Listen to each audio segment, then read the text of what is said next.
Oh, hi! Welcome to Modus Advanced. My name is Brian. Let me take you back to the shop and show you a few things.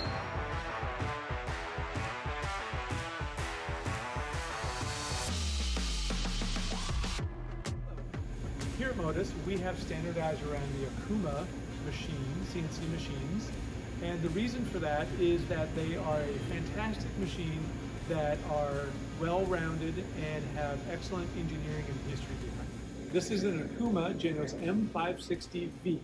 It's a vertical milling center, machining center. This is a bridge mill style. So there are a few different types of milling machines.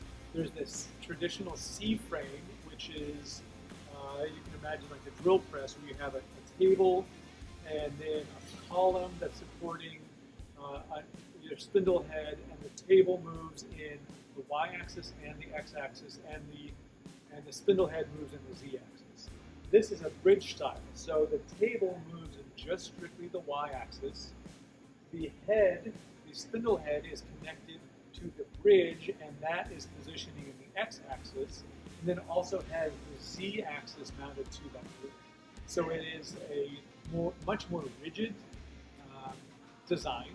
There's less deflection during cuts. It's more stable. In addition to that, it is more thermally symmetrical. So as the machine grows or shrinks, as temperature changes throughout the year, throughout the day, they tend to grow or shrink symmetrically, not just in one axis because of the design.